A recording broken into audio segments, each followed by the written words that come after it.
മുഖേനയാണ് ഈ ബിസിനസ് അവസരം എന്റെ കയ്യിൽ കിട്ടിയത്. ഞാനൊരു റീറ്റെയിൽ പ്രോഫിറ്റ് മാത്രം ഉദ്ദേശിച്ചിട്ട് വന്നൊരു വ്യക്തിയാണ്.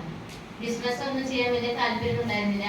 പക്ഷെ എന്നെ കൊണ്ടുവന്ന ലീഡേഴ്സ് ഈ ബിസിനസിന്റെ ഫ്യൂച്ചർ മനസ്സിലാക്കി തന്ന് എന്നെ ബിസിനസ്സിലേക്ക് ക്ഷണിച്ചു. അത് കാരണം ഞാൻ ഒരുപാട് ജോലിയിൽ കൂടെയാണ് ഇന്ത്യ റാങ്ക് കരസ്ഥമാക്കിയത്. അതിന്റെ പിന്നിൽ എന്റെ അപ്ലൈൻ ലീഡേഴ്സായ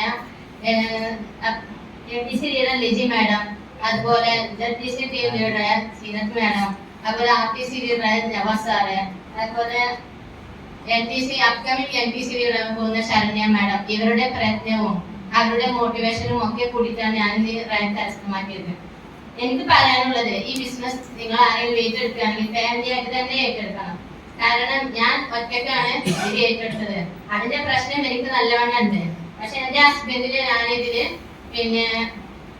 പോസിറ്റീവ് ആക്കി മാറ്റിയത്, ഞാൻ ചെയ്യുന്ന വർക്കിന്റെ കൂടെ അവരുടെ ഐഡിയും കൂടി വർക്ക് ചെയ്തിട്ട് ഒരാഴ്ചയിൽ 4000 രൂപ വരെ അവരുടെ അക്കൗണ്ടിലേക്ക് ഫാമിലിയായിട്ട് ഏറ്റെടുക്കുമ്പോഴാണ് ഇതിന് ഭാവി കൂടുതലും നമുക്ക് വരുമാനവും നമ്മുടെ റാങ്കും ഒക്കെ സെറ്റ് ചെയ്യാൻ പറ്റുള്ളൂ. ഒറ്റയ്ക്ക് അവർക്ക് ഇതിനെ പറ്റി അറിയാത്തതുകൊണ്ടാണ് അവരൊന്നും ഇത് ഏറ്റെടുക്കാത്തത്.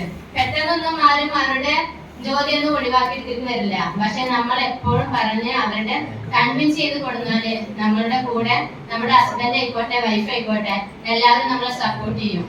പിന്നെ ഞാൻ എന്ന ഭാവം മാറ്റി നമ്മളുടെ താഴെ വന്ന ഡൗൺലേഴ്സിനെയും എല്ലാവരെയും കൂട്ടിപ്പിടിച്ച് കൊണ്ടുവന്ന നമ്മളെ അപ്ലൈൻ ലീഡേഴ്സിനെയൊക്കെ കൂട്ടിപ്പിടിച്ച് ഞാൻ എന്ന ഭാവം മാറ്റി നമ്മൾ എന്ന ഭാവത്തോടെ നമ്മൾ ഈ ബിസിനസ്